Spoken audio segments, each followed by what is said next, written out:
Hi I'm coco. ഇന്ന് നമ്മൾ കാണാൻ പോകുന്നത് വെൻ ലൈഫ് ഗീവ്സ് യു ടാങ്കറിൻ്റെ എപ്പിസോഡ് 3 ആണ്. അതിൻ്റെ പേരാണ് യെസ്റ്റർഡേ വാസ് യുവർ സ്പ്രിംഗ്. അതിൻ്റെ ആക്ച്വൽ മീനിങ് എന്താണെന്ന് വെച്ചാൽ നമ്മുടെ ജീവിതത്തിൽ ഉണ്ടായിരുന്ന ഹോപ്പും ലവും പിന്നെ ഒരു ന്യൂ ബിഗിനിങ്ങും കഴിഞ്ഞു പോയി എന്നാണ്. സ്റ്റോറി തുടങ്ങുന്നത് പോലീസ് സ്റ്റേഷൻ കാണിച്ചുകൊണ്ടാണ്. ഗാൻസിക്കും ഏസനും അവിടെ ഇരിക്കുകയാണ്. അവർക്ക് പോലീസുകാർ കൊടുത്ത ഫുഡെല്ലാം അവർ കഴിച്ചു തീർത്തു. അത്രയ്ക്ക് വിശപ്പുണ്ടായിരുന്നു എന്നൊരു പോലീസുകാരൻ ചോദിച്ചു. മറ്റൊരു പോലീസുകാരൻ ഗാൻസിക്കിൻ്റെയും ഏസിൻ്റെയും തലയിലടിച്ച് അവരെ വഴക്ക് പറഞ്ഞുകൊണ്ടിരിക്കുകയായിരുന്നു. ഒരു വട്ടം കൂടി ഗാൻസിക്കിനെ അടിച്ചിട്ട് അയാൾ ഏസിനെ അടിക്കാൻ വന്നപ്പോൾ ഗാൻസിക് തൻ്റെ കൈ കൊണ്ട് അത് തടഞ്ഞു. അപ്പോൾ ഒരു പോലീസുകാരനെ തടയാൻ മാത്രമായോ എന്ന് ചോദിച്ച് ഗാൻസിക്കിനെ അടിക്കാൻ ഒരുങ്ങിയ അയാൾ അപ്പോൾ ഏസൻ വേണ്ട എന്ന് പറഞ്ഞു തടഞ്ഞു. എന്നിട്ട് പറഞ്ഞു, ഞങ്ങൾ കള്ളന്മാരൊന്നുമല്ലല്ലോ, ഞങ്ങൾ ഓടിപ്പോയതാണ്. ഞങ്ങൾക്ക് ആവശ്യം പോലീസിൻ്റെ പ്രൊട്ടക്ഷനാണ്. ഞങ്ങൾ മൈനർ ആയതുകൊണ്ട് മാത്രമാണ് ഇവിടെ ഇരിക്കുന്നത് എന്നെല്ലാം അവൾ പറഞ്ഞു. അപ്പോൾ ഒരു പോലീസുകാരൻ പറഞ്ഞു, എന്നാൽ നിങ്ങളുടെ അമ്മമാരെ വിളിക്ക് എന്ന്. അപ്പോൾ മറ്റേ പോലീസുകാരൻ പറഞ്ഞു, അതൊന്നിൻ്റെയും ആവശ്യമില്ല. ഈ പയ്യൻ്റെ അമ്മ അവനെ അന്വേഷിച്ച് നടക്കാൻ തുടങ്ങിയിട്ട് കുറേയേറെ ആയെന്ന്. അപ്പോൾ പോലീസ് സ്റ്റേഷനിലേക്ക് ഗാൻസിക്കിൻ്റെ അമ്മ വരികയാണ്. അമ്മയെ കണ്ട് കരഞ്ഞ് ഗാൻസിക്ക് അമ്മയെന്ന് വിളിച്ചു. അമ്മ അടുത്തേക്ക് വന്ന് ഗാൻസിക്കിനോടും ഏസനോടും സ്യൂട്ട് കേസും ഗോൾഡൻ ഫ്രോഗും ഒക്കെ എവിടെയാണെന്ന് ചോദിച്ചു. നെക്സ്റ്റ് സീനിൽ കാണിക്കുന്നത് സ്വർണം വിൽക്കുന്ന കടയാണ്. ഗാൻസിക്കിനെയും ഏസനെയും ഒക്കെ പറ്റിച്ച ആ ഹോട്ടലിലെ ലേഡി കടയിലേക്ക് വന്ന് ഗോൾഡ് വിൽക്കാൻ നോക്കുന്നു. അതും ഏസിൻ്റെയും ഗാൻസിക്കിൻ്റെയും. ഏസനും ഗാൻസിക്കും മുമ്പേ തന്നെ വന്ന് ഇത് വിൽക്കാൻ ശ്രമിച്ച കാര്യം അവരറിഞ്ഞിരുന്നില്ലല്ലോ. അപ്പോൾ ആ ലേഡി പറയാണ്, എൻ്റെ ഭർത്താവ് എനിക്ക് എപ്പോഴും ആനിവേഴ്സറിക്ക് ഗിഫ്റ്റ് തരുമെന്നും സ്വർണം തരുമെന്നും ഒക്കെ. അപ്പോൾ ആ ഗോൾഡ് കടയിലെ ലേഡി പറയാണ്, നിങ്ങളുടെ ആനിവേഴ്സറി സമ്മറിലാണോ സ്പ്രിങ്ങിലാണോ എന്ന്. അപ്പോൾ താൻ പറയുന്നത് കള്ളമാണെന്ന് അവർക്ക് മനസ്സിലായെന്ന് ആ ഹോട്ടലിലെ ലേഡിക്കും മനസ്സിലായി. അങ്ങനെ അവർ പറഞ്ഞു അത് സ്പ്രിങ്ങിലാണെന്ന്. എന്നിട്ട് അതൊക്കെയാണോ പ്രശ്നം, ഇത് വിൽക്കാൻ പറ്റുമോ ഇല്ലയോ എന്ന് ചോദിച്ചു. അവിടെ കട്ട് ചെയ്തിട്ട് കാണിക്കുന്നത് ആ ഹോട്ടലിലെ സീൻ തന്നെയാണ്. അവിടേക്ക് പുതിയൊരു കസ്റ്റമർ വന്നു. ഗാൻസിക്കിൻ്റെ അമ്മ ആ കസ്റ്റമർ കൊടുക്കാനിരുന്ന പൈസ വാങ്ങിക്കാൻ നോക്കുകയാണ്. ആ ഹോട്ടലിലെ ലേഡി അതിന് സമ്മതിക്കുന്നുമില്ല. അങ്ങനെ ആ കസ്റ്റമർ അവിടുന്ന് പോയി. അപ്പോൾ ആ ഹോട്ടലിലെ ലേഡി ഇറങ്ങി വന്നിട്ട് ചോദിക്കുകയാണ്, നിങ്ങൾക്ക് ശരിക്കും എന്താ വേണ്ടതെന്ന്. അപ്പോൾ ഗാൻസിക്കിൻ്റെ അമ്മ പറയാണ്, നീ എൻ്റെ ഗോൾഡൻ ടോഡിനെ വിറ്റിട്ട് എത്ര പൈസ കിട്ടിയെന്ന്. ഗോൾഡൻ ടോഡെന്ന് പറയുന്നത് ഈ ഫ്രോഗിൻ്റെ കുറച്ചും കൂടെ ബിഗ്ഗർ സൈസാണ്. അപ്പോൾ അവരെ കൺഫ്യൂസ് ചെയ്യിക്കാനാണ് ഗാൻസിക്കിൻ്റെ അമ്മ അങ്ങനെ പറഞ്ഞത്. അപ്പോൾ ആ ലേഡി ചോദിക്കുകയാണ്, ആദ്യം ഗോൾഡൻ ഫ്രോഗ് എന്ന് പറയുന്നു, പിന്നെ ഇപ്പോൾ ഗോൾഡൻ ടോഡായോ എന്ന്. അപ്പോൾ അവർക്ക് മനസ്സിലായി ഗാൻസിക്കിൻ്റെ അമ്മ എല്ലാം കണ്ടുപിടിച്ചു എന്ന്. അപ്പോൾ അവർ തമ്മിൽ അടിയായി. എന്നിട്ട് ഇത് കേട്ട് പോലീസുകാർ പുറത്തു നിന്ന് വന്നു ആ ലേഡി അറസ്റ്റ് ചെയ്ത് കൊണ്ടുപോയി. അപ്പോൾ അവരുടെ ഭർത്താവ് ഡോർ അങ്ങ് ക്ലോസ് ചെയ്തു. എന്നിട്ട് പിന്നെ കാണിക്കുന്നത് ഗാൻസിക്കും ഏസനും ഫുഡ് കഴിച്ചുകൊണ്ടിരിക്കുന്നതാണ് വേളയിൽ. അപ്പോൾ ആ ലേഡിയെ പോലീസുകാർ അറസ്റ്റ് ചെയ്ത് കൊണ്ടുപോകുന്നത് അവർ കണ്ടു. എന്നിട്ട് ഗാൻസിക്കിൻ്റെ അമ്മ അവരുടെ സ്യൂട്ട് കേസും ബാഗും ഒക്കെ ആയി തിരിച്ചു വന്നു. എന്നിട്ട് ഗാൻസിക്കിൻ്റെ ഒരു റിങ്ങിനെ പറ്റി ചോദിച്ചപ്പോൾ ഏസൻ പറഞ്ഞു, ഞങ്ങൾ ഇവിടുന്ന് കൊണ്ടുപോയതെല്ലാം ആ ബാഗിൽ തന്നെ ഉണ്ടെന്ന്. എന്നിട്ട് അവർ രണ്ടുപേരെ കൂട്ടിക്കൊണ്ട് വീട്ടിലേക്ക് പോകുന്നതാണ് കാണിക്കുന്നത്. അങ്ങനെ ഏസൻ ഫാക്കൽറ്റി ഓഫീസിൽ നിന്ന് പുറത്തിറങ്ങുകയാണ്. ഫാക്കൽറ്റി ഓഫീസ് എന്ന് പറഞ്ഞു കഴിഞ്ഞാൽ അക്കാഡമിക് സപ്പോർട്ടിനുള്ള ഒരു സ്പേസാണ്. അവിടുന്ന് ഏസൻ കരഞ്ഞുകൊണ്ട് പുറത്തേക്ക് വരികയാണ്. എല്ലാവരും ഏസനെ മാത്രമാണ് കുറ്റപ്പെടുത്തുന്നത്. ഗാൻസിക് നല്ലൊരു റണ്ണറാണെന്നാണ് എല്ലാവരും പറയുന്നത്. ആ പെൺകുട്ടി ഒരു പോയറ്റ് അല്ലേ എന്ന് ചോദിച്ചു. അപ്പോൾ ബാക്ക്ഗ്രൗണ്ടിൽ ഒരാൾ പുച്ഛഭാവത്തിൽ പറയണം, ഓ എന്ത് പോയറ്റ് എന്നൊക്കെ. അത് കേട്ട് ഏസൻ്റെ ഹൃദയം തകർന്നു പോയി. അവൾ അവളുടെ കവിതയുടെയും കഥയുടെയൊക്കെ പുസ്തകങ്ങളെടുത്ത് കത്തിച്ചു കളഞ്ഞിട്ട് ഇരുന്ന് കരഞ്ഞു. നെക്സ്റ്റ് സീനിൽ നമ്മളെ കാണിക്കുന്നത് ഫാമിലിയുടെ വീടാണ്. അങ്കിൾ യേസുവിനെ വഴക്ക് പറയുകയാണ്. അവൾ കാരണം കുടുംബത്തിന് ചീത്തപ്പേരായെന്നും ഐലൻഡിലെ ആൾക്കാരെല്ലാം പെട്ടെന്ന് അറിയുമെന്നും പറഞ്ഞു. മുത്തശ്ശി അങ്കിളിനോട് അയാളുടെ മകൻ്റെ കാര്യം ചോദിച്ചു ദേഷ്യപ്പെട്ടു. നിന്റെ മകൻ കടമാക്കി എന്തായാലും കുടുംബത്തിൻ്റെ പേര് കളഞ്ഞല്ലോ എന്ന് മുത്തശ്ശി അയാളോട് പറഞ്ഞു. ഇനി എന്ത് ചെയ്യും? ഫാക്ടറിയിലെ വർക്ക് ചെയ്യുമോ, കല്യാണം കഴിക്കുമോ, അതോ ഭാരമായി ഈ വീട്ടിൽ നിൽക്കുമോ എന്നൊക്കെ അങ്കിൾ യേസുവിനോട് ചോദിച്ചു. മുത്തശ്ശി അപ്പോൾ ഗാൻസിക്കിനെ കുറിച്ച് ചോദിച്ചു. നെക്സ്റ്റ് സീനിൽ കാണിക്കുന്നത് ഗാൻസിക്കിൻ്റെ വീടാണ്. ഗാൻസിക്കിൻ്റെ അച്ഛൻ അവനെ തല്ലി. എന്നിട്ട് മുത്തശ്ശിയെ ഈ വിധത്തിലാക്കിയല്ലോ എന്ന് അയാൾ പറഞ്ഞു. യേസുവിനെ കല്യാണം കഴിക്കും എന്ന് പറഞ്ഞപ്പോൾ അവളുടെ സാമ്പത്തികത്തെ പറ്റിയും വിദ്യാഭ്യാസത്തെ പറ്റിയും അച്ഛൻ കുറ്റം പറഞ്ഞു. നെക്സ്റ്റ് സീനിൽ കാണിക്കുന്നത് ഫാമിലിയുടെ വീടാണ്. അങ്കിൾ എല്ലാ സാധനങ്ങളും എടുത്ത് വെളിയിലിട്ടു. യേസുവിനെയും പുറത്താക്കി. എന്നിട്ട് അവൾ വഴക്ക് പറഞ്ഞ് ഓടിക്കാൻ നോക്കി. അപ്പോൾ അവിടേക്ക് ഗാൻസിക്ക് ഓടി വന്നു. എന്തിനാ അവളെ സ്കൂളിൽ നിന്ന് പുറത്താക്കുന്നത്, എന്തിനാ അവളെ വീട്ടിൽ നിന്നും പുറത്താക്കുന്നത് എന്നൊക്കെ ചോദിച്ചു. അപ്പോൾ മുത്തശ്ശി പറയാണ്, ഒരു പയ്യൻ വീട്ടിൽ നിന്നും ഓടിപ്പോയാൽ ഒന്നും അവന് സംഭവിക്കില്ല, അതുപോലെയല്ല ഒരു പെണ്ണിനെന്ന്. എന്നിട്ട് നെക്സ്റ്റ് സീനിൽ കാണിക്കുന്നത് ഗാൻസിക്കിൻ്റെ വീടാണ്. ഗാൻസിക്കിൻ്റെ മുത്തശ്ശി കുറച്ച് ക്രിയകളൊക്കെ ചെയ്യാണ്. യേസുവിൻ്റെ അമ്മ ഹാന്യോ കടലിലേക്ക് പോയപ്പോൾ മന്ത്രവാദമൊക്കെ ചെയ്തത് ഈ മുത്തശ്ശിയാണ്. അവരൊരു ഷാമനാണ്. യേസുവിനെ കുറ്റം പറഞ്ഞുകൊണ്ട് ആ മുത്തശ്ശി കുറച്ച് കർമ്മമൊക്കെ ചെയ്യാണ്. നെക്സ്റ്റ് സീനിൽ കാണിക്കുന്നത് യേസുവിനും ഗാൻസിക്കിൻ്റെ അമ്മയും തമ്മിലുള്ള ഒരു കോൺവെർസേഷനാണ്. യേസുവിനെ ഈ റിലേഷനിൽ നിന്ന് പിന്തിരിപ്പിക്കാൻ ഗാൻസിക്കിൻ്റെ അമ്മ ഇൻഡയറക്റ്റായിട്ട് ഓരോന്ന് യേസുവിനോട് പറയണം. അടുത്തത് കാണിക്കുന്നത് ഫാമിലിയുടെ വീടാണ്. ഗാൻസിക്കും അങ്കിളും സംസാരിക്കുകയാണ്. യേസുവിനെ നന്നായി നോക്കിക്കോളാം എന്ന് ഗാൻസിക് പറയുന്നു. പക്ഷേ അവൻ്റെ മുത്തശ്ശി ഷാമിനല്ലേ, അവർ ഇതിന് സമ്മതിക്കില്ല എന്നൊക്കെ അങ്കിൾ പറയുന്നു. അപ്പോൾ ഗാൻസിക് പറയാണ്, അവൾ ഗ്രാൻഡ്മയുടെ കൂടെ അല്ല ജീവിക്കുന്നത്, എൻ്റെ കൂടെയാണെന്ന്.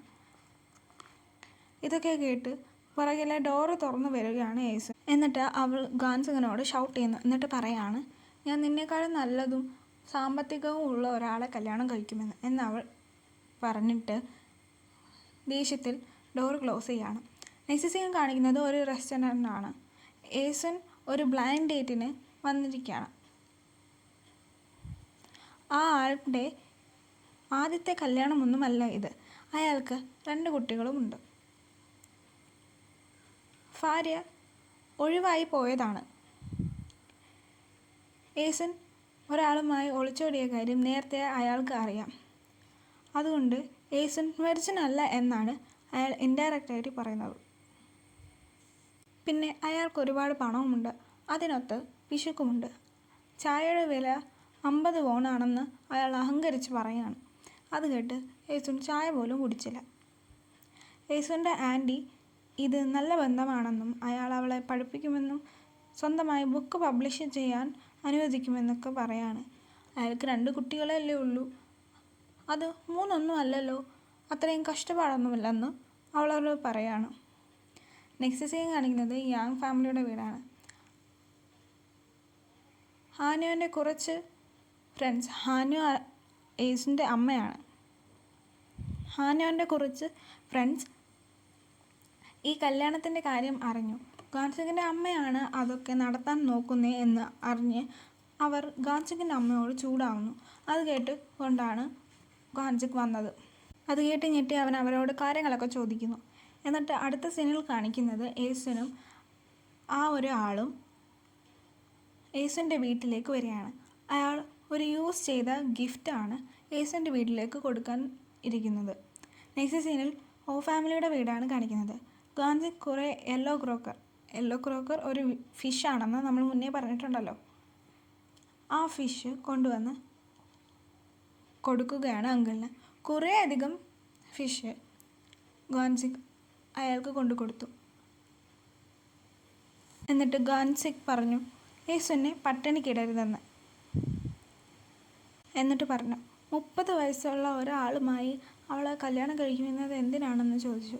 അവർ 2 പേരെയും സമാധാനമായി ഒന്ന് ജീവിക്കാൻ അനുവദിച്ചുകൂടെ എന്ന് അങ്കിളിനോട് ഗാൻസിക് ചോദിക്കുകയാണ്.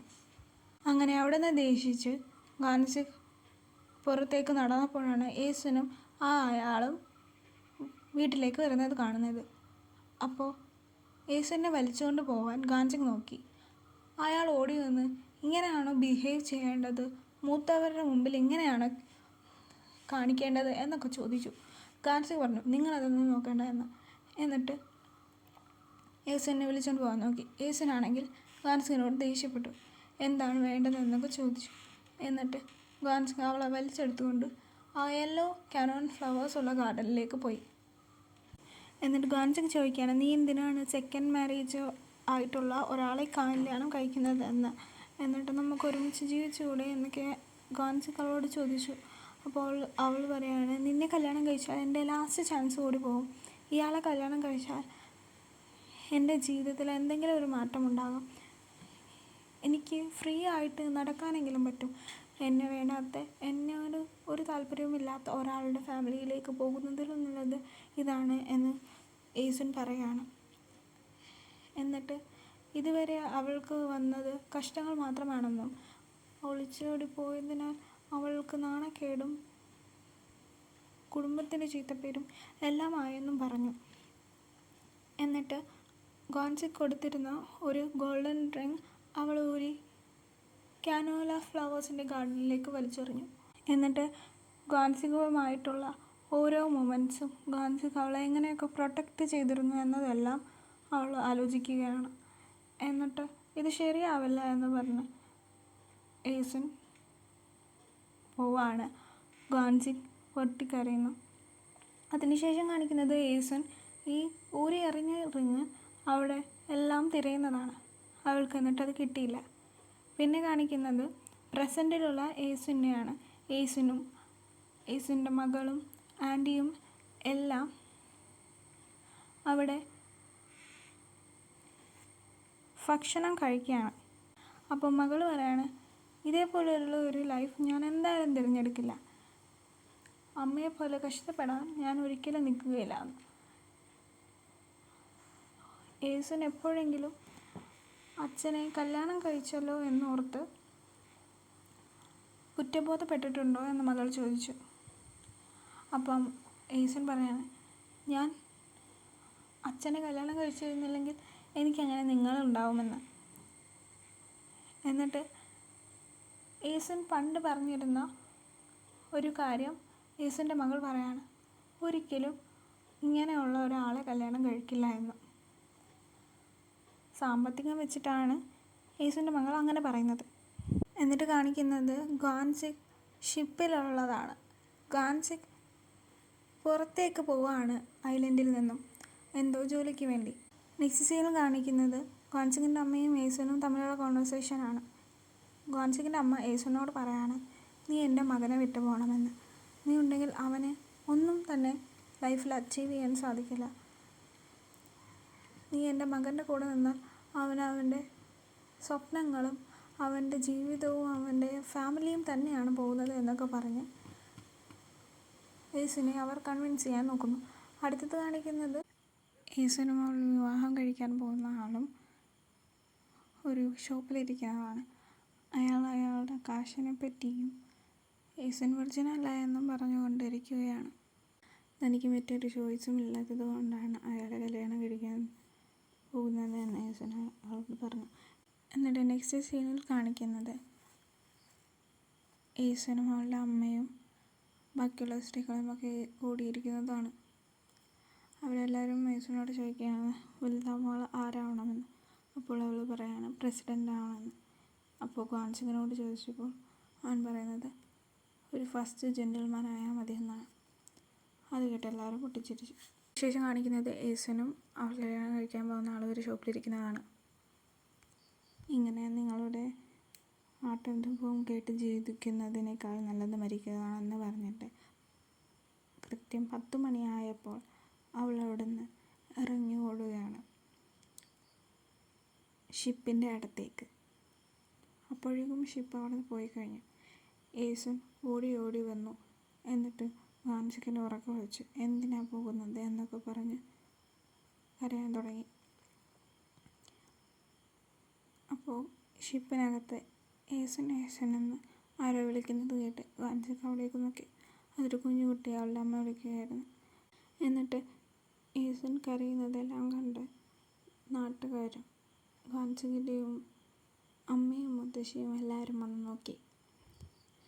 എന്നിട്ട് ഏസനെ കുറ്റം പറഞ്ഞുകൊണ്ടേയിരുന്നു ഗാൻസിക്കിൻ്റെ അമ്മയും മുത്തശ്ശിയും. എന്നിട്ട് ഗാൻസി ബോട്ടിനകത്ത് വെച്ച് അവിടുത്തെ ക്യാപ്റ്റനോടെല്ലാം ദേഷ്യപ്പെടുകയാണ് ബോട്ട് തിരികെ ഐലൻഡിലേക്ക് കൊണ്ടുപോകാൻ. പക്ഷെ അവർ സമ്മതിച്ചില്ല. ഗാൻസിക്കിൻ്റെ അമ്മയും മുത്തശ്ശിയും തിരിച്ചു പോകാൻ നേരം അവർക്ക് മനസ്സിലായി ഗാൻസി ഷിപ്പിൽ നിന്നും ചാടിയിട്ടുണ്ടെന്ന്. നാട്ടുകാരും ഏസനും വലിയ പ്രതീക്ഷയോടെ നോക്കി നിന്നു. അങ്ങനെ ഗാൻസി നീന്തി ഏസൻ്റെ അടുത്തേക്ക് വരാണ്. അങ്ങനെ അവൾ ഹഗ് ചെയ്തു. എന്നിട്ട് കുഴപ്പമൊന്നുമില്ലല്ലോ അല്ലേ എന്ന് ഗാൻസിനോട് ഏസൻ ചോദിച്ചു. എന്നിട്ട് പിന്നെ കാണിക്കുന്നത് പ്രസൻറ്റിലുള്ള സീനാണ്. ഏസനും മകളും ആൻറ്റിയും എല്ലാവരും കൂടിയിരുന്ന് ഫുഡ് കഴിക്കുന്നതാണ് വീണ്ടും കാണിക്കുന്നത്. അപ്പോൾ ആൻറ്റി കുടിച്ചിട്ട് ഓരോന്ന് പറയാൻ തുടങ്ങി ഏസൻ്റെ മകളോട്.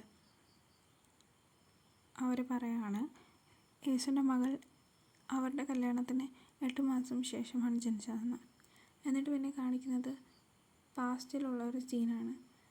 ഏസനും ഗാൻസിക്കും ബുസാനിൽ പോയ ആ ടൈമിൽ അവരന്ന് ഇൻറ്റിമേറ്റ് ആയിരുന്നു.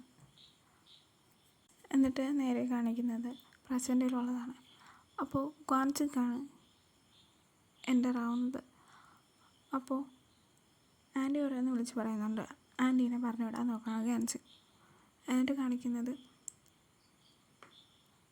ഏസനും ഗാൻസിക്കും അവരുടെ മകളുണ്ടായ സമയത്തെ കാര്യമാണ്. ഏസനും ഗാൻസിക്കും മകളെ തലോലിക്കുകയാണ്. അവളെ എന്താക്കണമെന്നൊക്കെ അവർ തീരുമാനിക്കുകയാണ്. എന്നിട്ട് പിന്നെ കാണിക്കുന്നത് ഒരു കുട്ടി കനോല ഫ്ലവേഴ്സിൻ്റെ ഗാർഡനിൽ ഒരു സ്റ്റിക്ക് വെച്ച് ഒരു സ്ഥലത്ത് കുഴിച്ചുകൊണ്ടിരിക്കുമ്പോൾ ഏസൻ്റെ വലിച്ചെറിഞ്ഞ റിങ് അവിടെ കാണുന്നതാണ്. അങ്ങനെ നേരെ കാണിക്കുന്നത് ആ റിങ്ങിൻ്റെ ഫ്ലാഷ് ബാക്കാണ്. ഗാൻസിക്ക് ആ ഗോൾഡ് കടയിലെ ലേഡിയോട് പറഞ്ഞ് ചെയ്യിപ്പിച്ച ഒരു റിങ്ങായിരുന്നു അത്. അവനത്രയും ആഗ്രഹിച്ചാണെന്ന് അത് ചെയ്യിപ്പിച്ചത്. എന്നിട്ട് പിന്നെ കാണിക്കുന്നത് അവരുടെ കല്യാണ ഡ്രസ്സ് എടുക്കുന്ന സ്ഥലത്താണ്. അപ്പോൾ ഏസൻ ഒരു ഹാറ്റ് എടുത്തു, അത് തലയിൽ വെച്ച് നോക്കി. എന്നിട്ട് ഗാൻസിക്ക് അതിനെ ഒരുപാട് പ്രശംസിച്ചു. എന്നിട്ട് പിന്നെ കാണിക്കുന്നത് അവരുടെ കല്യാണം കഴിഞ്ഞതായിട്ടാണ്. ഇത്രയും കാണിച്ചുകൊണ്ടാണ് എപ്പിസോഡ് 3 തീരുന്നത്. പിന്നെ ഒരു എക്സ്ട്രാ റിമൈൻഡറുണ്ട്. എന്താണെന്നാൽ ഹാന്യോ എന്നതല്ല ഏസൻ്റെ അമ്മയുടെ പേര്. ഏസൻ്റെ അമ്മയുടെ പേര് ഗ്വാങ്റേ എന്നാണ്. ഇന്നലെ ഞാനൊരു കമൻറ്റ് കണ്ടിരുന്നു. അതുകൊണ്ടാണ് ഇപ്പോൾ ഇത് പറയുന്നത്. ഹാന്യോ എന്ന് പറയുന്നത് ട്രഡീഷണൽ ആയിട്ടുള്ള ഒരു ഡൈവറിനെ വിളിക്കുന്ന പേരാണ്. Thank you for watching. Bye from coco.